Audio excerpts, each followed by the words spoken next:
नमस्कार दोस्तों, स्वागत है आपके YouTube channel top trending GK में। दोस्तों इस वीडियो में दिखने वाले हैं एसएससी एमटीएस एग्जाम 15 मई 2023 के मेमोरी बेस्ड सेकंड शिफ्ट के जीके के सवाल जो स्टूडेंट ने टेलीग्राम पर भेजे हैं।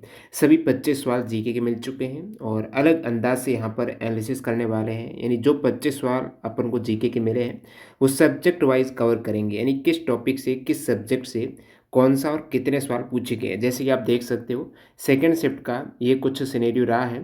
इसमें नृत्य, उत्सव और संगीत से हमेशा की तरह मैक्सिमम सवाल आ रहे हैं, 5 क्वेश्चंस। विज्ञान से, साइंस से 4 क्वेश्चंस पूछे गए हैं। करंट अफेयर से यहाँ पर 4 क्वेश्चंस हैं। अर्थशास्त्र से 1 क्वेश्चन, राजनीति विज्ञान से 2 क्वेश्चंस है, भूगोल से भी 2 क्वेश्चंस है, इतिहास से एक ही क्वेश्चंस पूछा गया है, बाकी इतिहास से ज़्यादा होते हैं। जनगणना से 1 क्वेश्चन हमेशा की तरह। पुस्तक लेखक से आज 2 क्वेश्चंस आ गए हैं, इतिहास से 1 कम किया, पुस्तक लेखक से 2। और मिसलेनियस से 3 सवाल है जो पूछे गए हैं स्टैटिक जीके के। तो देख लेते हैं टॉपिक वाइज आज की सेकेंड शिफ्ट के पूछे गए 25 सवाल। शुरुआत करते हैं नृत्य, उत्सव और संगीत से, जहां से 5 सवाल आपके पूछे गए हैं। पहला सवाल, चरकुला लोक नृत्य किस राज्य में मनाया जाता है? तो चरकुला लोक नृत्य है उत्तर प्रदेश, ब्रज क्षेत्र है वहां पर ये लोक नृत्य मनाया जाता है। नेक्स्ट सवाल, वेम्पति चिना सत्यम को 1998 में कौन सा अवार्ड दिया गया? तो ये पद्म भूषण दिया गया है। कुचिपुड़ी के डांसर हैं। तो जितने भी क्लासिकल डांसर, ये सभी शास्त्रीय नृत्य के डांसर्स हैं। इनको जो पद्म अवार्ड दिया गया है उनका एक अलग से वीडियो यदि आपने नहीं देखा है तो चैनल पर जाकर ज़रूर देखिएगा। प्रत्येक सेट में एक सवाल आ रहा है, बहुत ही फ्रूटफुल वीडियो वो रहेगा, चेकआउट कीजिएगा, चैनल पर अवेलेबल है।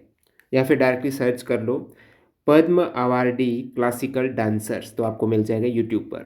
आगे बढ़े उससे पहले मैं बता दूं, जो कैंडिडेट न्यू हैं, अभी तक टेक्स्ट बुक से नहीं जुड़े हैं, आपके सामने टेक्स्ट बुक पास प्रो की बेहतरीन डील चल रही है। केवल 15 और 16 मई के लिए सबसे कम प्राइस में आपको टेक्स्ट बुक पास प्रो मिल रहा है। टेक्स्ट बुक में 2 टाइप के पास हैं, एक जनरल पास, एक पास प्रो।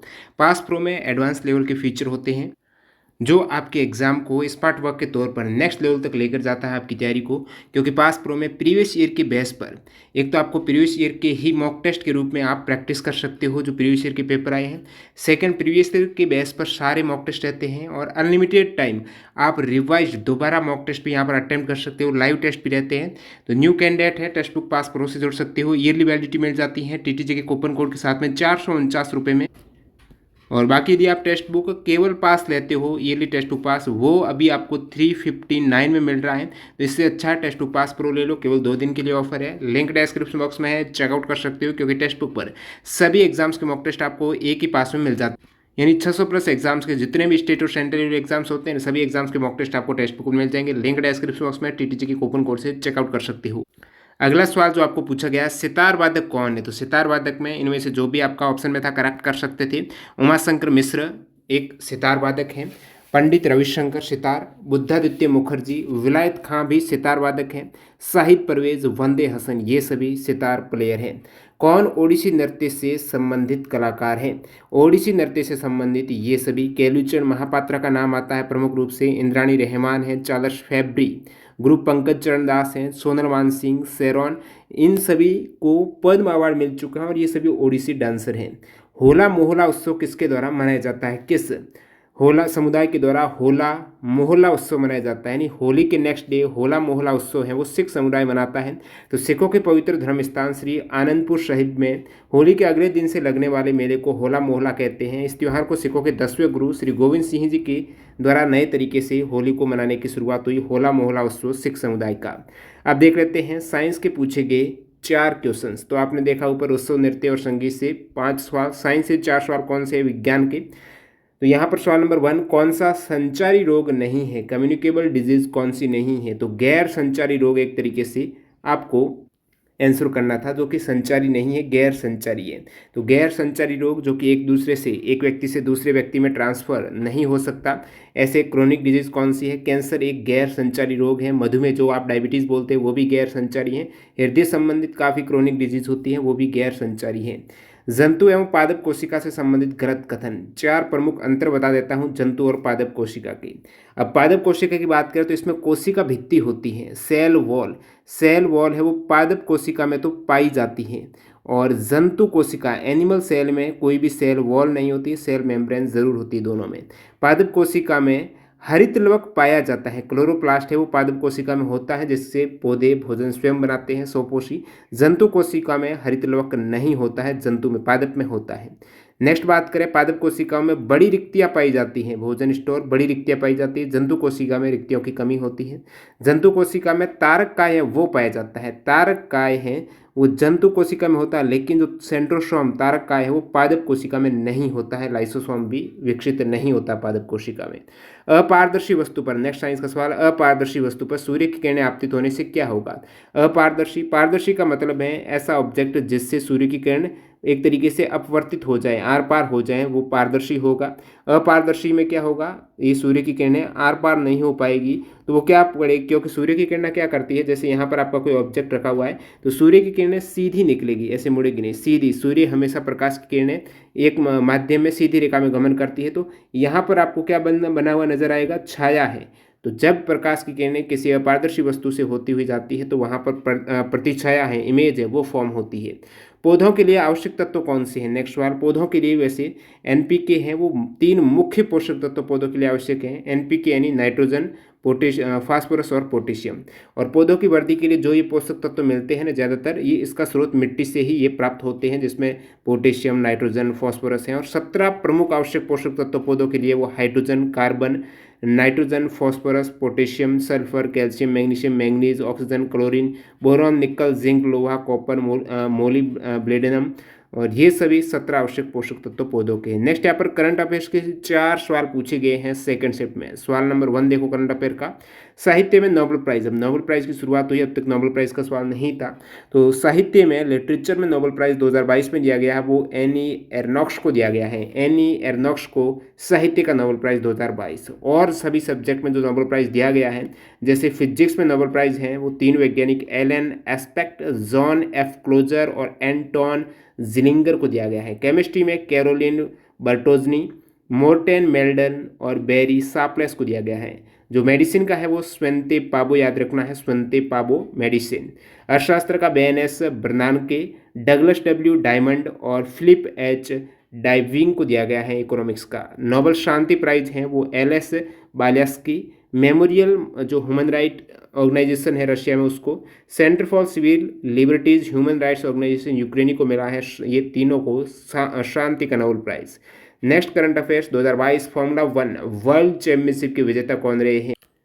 तो 2022 फॉर्मूला 1 वर्ल्ड चैंपियनशिप के विजेता मैक्स वर्स्टपेन, ये डच बेल्जियन रेसिंग ड्राइवर हैं, डच जो कंट्री है वहाँ से हैं। Max Verstappen 2022 formula 1 world championship.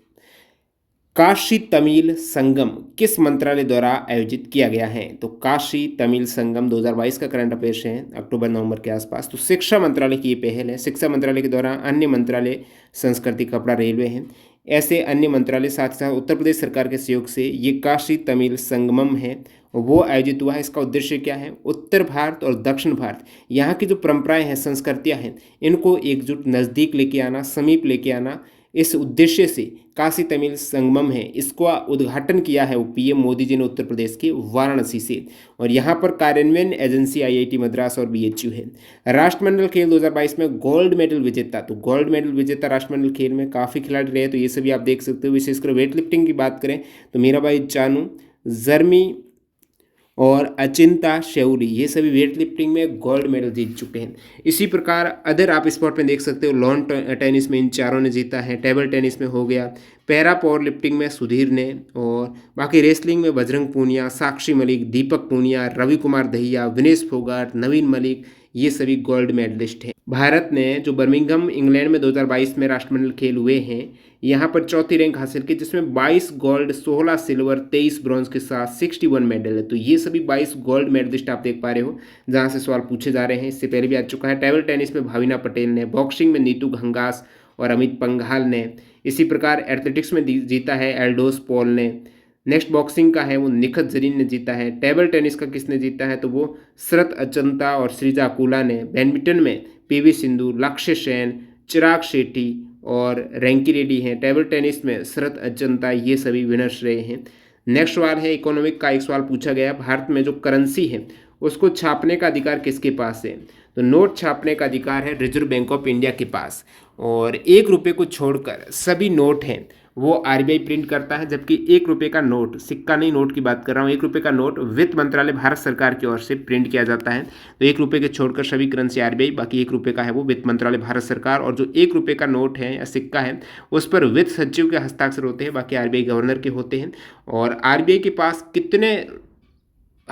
कितने वैल्यू का नोट प्रिंट करने का आरबीआई के पास में एक तरीके से राइट है।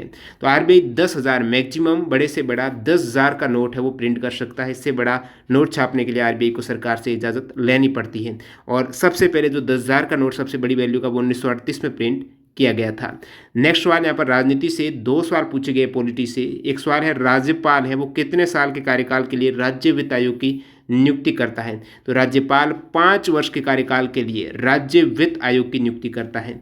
तो ऐसा किस आर्टिकल में वर्णित है? आर्टिकल 243 के तहत भारतीय संविधान के अनुच्छेद जो 243 कहता है कि राज्यपाल गवर्नर 5 साल के कार्यकाल के लिए राज्य वित्त आयोग, जिस प्रकार जो केंद्र में वित्त आयोग होता है, जैसे अभी 15वां आयोग का गठन हुआ है वित्त आयोग का, तो 15वां आयोग का गठन 2017 में हुआ, जो अभी चल रहा है 2020 से 25, और वर्तमान में 15वें वित्त आयोग के अध्यक्ष है वो एनके सिंह है। तो ये जो वित्त आयोग है अपना सेंटर में, इसका भी कार्यकाल 5 वर्ष रहता है। जो आर्टिकल 280 में वर्णित है वित्त आयोग के बारे में, इस संविधान पूछा जाता है किस आर्टिकल में वर्णित है वित्त आयोग। 280 में राष्ट्रपति हैं वो वित्त आयोग हैं 5 वर्ष के लिए गठित करते हैं।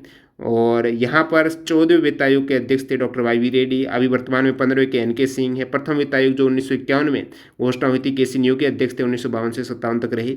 ब्रिटेन के संविधान से कौन सा स्रोत लिया गया है? ब्रिटेन के संविधान से भारत के संविधान में जो कैबिनेट प्रणाली जिसमें मंत्री वगैरह होता है, संस्थात्मक शासन प्रणाली, एकल नागरिकता, विधि निर्माण प्रक्रिया, ये सभी ब्रिटेन से है। तो संविधान के 10 स्रोत ऐसे हैं जो दूसरे देशों से भारत में लिए गए हैं। उसमें यूएसए से लिए गए मौलिक अधिकार, न्यायिक पूर्ण अवलोकन, न्यायपालिका की स्वतंत्रता, निर्वाचित राष्ट्रपति एवं उन पर महाभियोग यूएसए से है। ब्रिटेन से जो आपको बता दिया, आयरलैंड से डीपीएसपी है। ऑस्ट्रेलिया से क्या है? प्रस्तावना की भाषा और समवर्ती सूची। जर्मनी से आपातकाल है। कनाडा से संघात्मक विशेषताएं हैं। दक्षिण अफ्रीका से संविधान संशोधन। रशिया से मौलिक कर्तव्य हैं। जापान से विधि द्वारा स्थापित प्रक्रिया जापान से है। फ्रांस से गणतंत्रात्मक प्रस्तावना में स्वतंत्रता, समानता और बंधुता के आदर्श फ्रांस से है।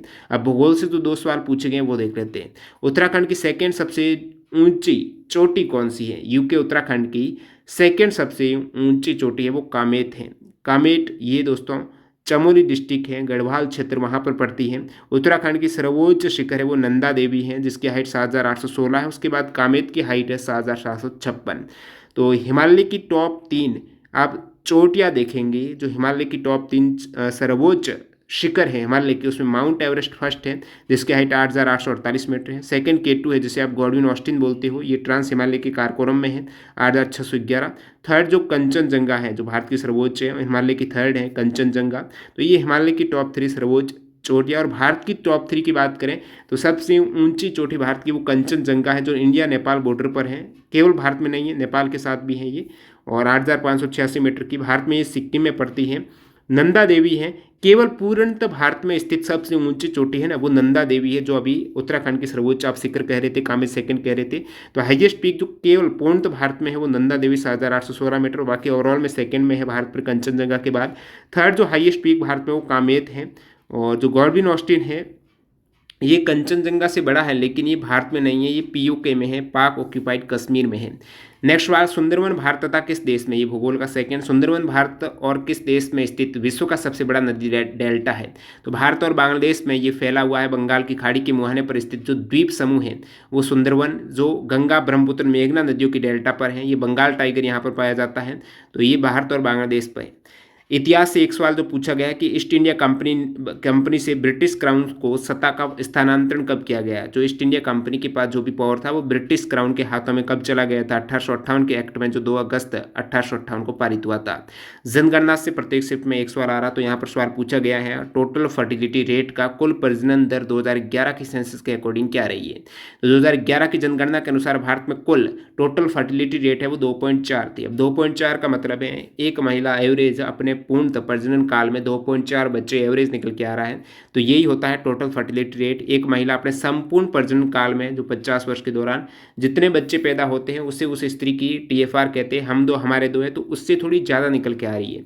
2011 की जनगणना के अनुसार भारत में सबसे अधिक जन्म दर वाला राज्य था, जहाँ पर जन्म दर सबसे अधिक थी वो मेघालय, और सबसे कम जन्म दर था वो नागालैंड। जन्म दर का मतलब प्रतिवर्ष एक वर्ष में 1000 जनसंख्या पर जीवित कितने जन्म होते हैं। टोटल यदि पॉपुलेशन किसी क्षेत्र की 1000 है तो वहाँ पर एक वर्ष में कितने बच्चे जीवित रूप से जन्म लेते हैं। जो मर जाते हैं उनकी बात नहीं हो रही, जो जीवित जन्म ले लेते हैं वो 1000 पर जन्म दर। तो इस प्रकार जन्म दर में सबसे अधिक मेघालय और सबसे कम नागालैंड की दर जो है 2011 की सेंसस।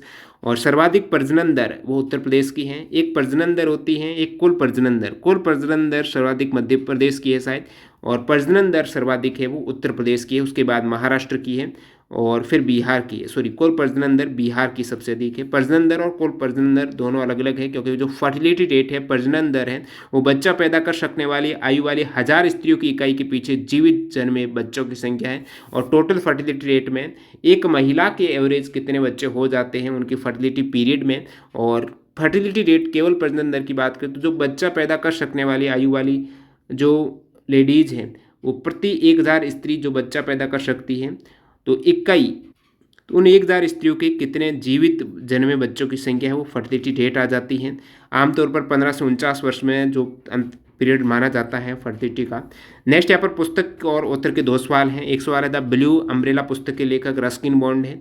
रस्किन बॉन्ड के अन्य आप देखेंगे बुक्स में तो रूम ऑन द रूफ का नाम आता है सबसे पहले, जो रस्किन बॉन्ड का पहला उपन्यास है the room on the roof, ये रस्किन बॉन्ड का, और the blue umbrella Ruskin Bond का। इसके अलावा 2 इंपॉर्टेंट बुक हैं इनकी, our tree still grow in Dehra, a flight of pigeons. ये 4 प्रमुख पुस्तकें हैं रस्किन बॉन्ड की। और भी इनकी काफ़ी पुस्तकें हैं, लेकिन प्रमुख रूप से द ब्लू अम्ब्रेला पहली पुस्तक, the room on the roof, our tree still grow in Dehra और फ्लाइट इन पिजन्स।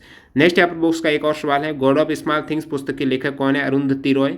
अरुंधति रॉय को इस गॉड ऑफ स्मॉल थिंग्स के लिए मैन बुकर प्राइज मिला है 1997 में। सवाल पूछ लें, पहली भारतीय महिला जिन्हें मैन बुकर प्राइज मिला है, तो पहली भारतीय महिला जिन्हें मैन बुकर प्राइज मिला है वो अरुंधति रॉय हैं। 1997 में दिया गया उनकी रचना the God of Small Things के लिए। अरुंधति रॉय के द्वारा लिखित प्रमुख पुस्तकों में the God of Small Things और the Ministry of Utmost Happiness से भी सवाल पूछा हुआ है। ये सभी पुस्तकें आप देख पा रहे हो अरुंधति रॉय की। अब मिसलेनियस विविध से 3 सवाल देख लो। अंतर्राष्ट्रीय अलवण जल वर्ष, यानी अलवण जिसमें लवण नहीं है, एक तरीके से मीठा जो फ्रेश जल होता है ना, तो मीठे पानी का अंतर्राष्ट्रीय वर्ष घोषित किया गया था 2003 को। 2003 को संयुक्त राष्ट्र महासभा ने मीठे पानी यानी अलवण जल वर्ष के रूप में घोषित किया। अब बात करूं कुछ फैक्ट की, तो पृथ्वी पर मौजूद जल है, जितना भी 100% पृथ्वी पर जल है उसमें से 3% ही पीने लायक यानी फ्रेश वाटर है, बाकी 97% लवणीय जल है। और 22 मार्च को विश्व जल दिवस के रूप में मनाया जाता है। गेहूं उत्पादन में भारत की रैंक कौन सी है? गेहूं उत्पादन में विश्व में भारत 2nd स्थान पर है। पहले स्थान पर सबसे अधिक गेहूं और चावल चाइना में होते हैं, 2nd गेहूं और चावल भारत में होते हैं। 1983 के वर्ल्ड कप जो क्रिकेट वर्ल्ड कप हुआ है वो किस देश में आयोजित किया गया था? 1983 का क्रिकेट वर्ल्ड कप दोस्तों इंग्लैंड और वेल्स में हुआ है, जिसमें चैंपियन भारत रहा। इसलिए इस सवाल इंपॉर्टेंट बन गया, आपको पूछ लिया। तो 1983 और 2011 के 2 वर्ल्ड कप हैं, ओडीआई के वर्ल्ड कप भारत जीते हैं अब तक। तो 2011 का वर्ल्ड कप हुआ कहाँ पर था? तो वो इंडिया, श्रीलंका और बांग्लादेश में, इन 3 जगहों पर 2011 का वर्ल्ड कप हुआ। और 1983 का वर्ल्ड कप हुआ है वो इंग्लैंड और वेल्स में हुआ है। और दोनों ही 2011 में जो वर्ल्ड कप हुआ उसमें भारत के कप्तान कौन? महेंद्र सिंह धोनी। और 1983 का जो वर्ल्ड कप हुआ है कपिल देव उसमें भारत के कप्तान थे। ये भी सवाल पूछे जाते हैं। और कौन से ओडीआई वर्ल्ड कप जो भारत में हो चुके हैं, जैसे कि भारत में 1987 का हो चुका है, 96 का हो चुका है, 2023 में अभी केवल भारत में होगा। बाकी 1987 में भारत और पाकिस्तान में दोनों में ही होस्ट हुआ था। 1996 में भारत, पाकिस्तान, श्रीलंका इन 3 जगह पर हुआ था। 2023 में अभी भारत में होगा। 2027 में नेक्स्ट होगा साउथ अफ्रीका, जिम्बाब्वे और नामीबिया में। 2031 में भारत और बांग्लादेश में होगा वर्ल्ड कप। और पहला जो क्रिकेट वर्ल्ड कप ओडीआई है वो 1975 में हुआ था, जो इंग्लैंड में हुआ था। 2nd ओडीआई वर्ल्ड कप भी 1979 में इंग्लैंड में हुआ था। और जितने भी अब तक वर्ल्ड कप हुए हैं उसमें विजेता टीम कौन सी रही है? अक्सर यहाँ से सवाल आ जाते हैं, सभी बता देता हूँ। सबसे पहला 1975 में इंग्लैंड में वर्ल्ड कप हुआ, जहाँ पर वेस्ट इंडीज विजेता रहा। उसके बाद 2nd, ये 4 वर्ष के अंतराल में होते हैं, तो 2nd आपका 4 वर्ष ऐड करेंगे तो 1979 में हुआ, जहाँ पर वेस्ट इंडीज। तो पहले 2 वर्ल्ड कप लगातार वेस्ट इंडीज ने जीते, 1975-79। नेक्स्ट 4 साल ऐड किए तो 1983 में वर्ल्ड कप हुआ। तो 1983 का वर्ल्ड कप भारत के लिए यहाँ पर रहा है, इंडिया जीता, जिसमें कप्तान कपिल देव था। और पूछ ले 1983 के वर्ल्ड कप में भारत ने किसको हराया? तो वो वेस्ट इंडीज हराया, एक तरीके से वेस्ट इंडीज उपविजेता रहा। उसके बाद 4 साल बाद 1987 में ऑस्ट्रेलिया वर्ल्ड कप जीता, 1992 में पाकिस्तान जीता, 1996 में फिर श्रीलंका जीता। और नेक्स्ट 3 वर्ल्ड कप लगातार ऑस्ट्रेलिया जीता, 1999, 2003, 2007, इन तीनों वर्ल्ड कप में ऑस्ट्रेलिया चैंपियन रहा। नेक्स्ट 2011 में भारत जीता, जो कप्तान महेंद्र सिंह धोनी की कप्तानी में हुआ, और जो फाइनल मुकाबला हुआ था वो श्रीलंका के विरुद्ध था। 2015 का नेक्स्ट वर्ल्ड कप ऑस्ट्रेलिया जीता, और 19 में आपको पता है इंग्लैंड जीता है। नेक्स्ट अभी 23 में भारत में होगा, तो आई होप भारत ही जीते। तो ये यहाँ पर 25 सवाल पूछे गए हैं, वो मैंने सब्जेक्ट वाइज आपको बता दिया है, ताकि आपको और बेहतर ढंग से पता चल सके किस टॉपिक से, किस सब्जेक्ट से कितने सवाल आ रहे हैं। उसके अकॉर्डिंग आप अपनी तैयारी को बूस्ट कर सकते हो। बाकी तैयारी को नेक्स्ट लेवल तक ले जाने के लिए प्रैक्टिस जितनी अच्छी होगी, मॉक टेस्ट जितने अच्छे तरीके से आप अटेम्प्ट करके उसका एनालिसिस करेंगे, मॉक टेस्ट का विश्लेषण करेंगे कि कहाँ कहाँ आप गलतियाँ कर रहे हो, दोबारा वो गलती रिवाइज ना हो। यदि ऐसे आप प्रैक्टिस करते हुए तैयारी करेंगे तो वाकई में आपका सिलेक्शन है बहुत ही आसानी से हो जाता है। जब आप कंटिन्यूटी रूप से तैयारी करते हो और मॉक टेस्ट के साथ प्रैक्टिस करते हो, पैटर्न को ध्यान में रखते हुए प्रीवियस ईयर की प्रैक्टिस करते हो, तो इस टाइप से आप टेक्स्ट बुक से जोड़कर स्मार्ट वर्क के तौर पर प्रैक्टिस कर सकते हो, मॉक टेस्ट अटेम्प्ट कर सकते हो, प्रीवियस ईयर से कनेक्ट कर सकते हो। तो टेक्स्ट बुक पास पर काफ़ी भारी डिस्काउंट चल रहा है, टीटीजी के कूपन कोड यूज़ कर लेना और बेहतरीन डील मिल जाएगी। लिंक डिस्क्रिप्शन बॉक्स में चेकआउट कर सकते हो। धन्यवाद।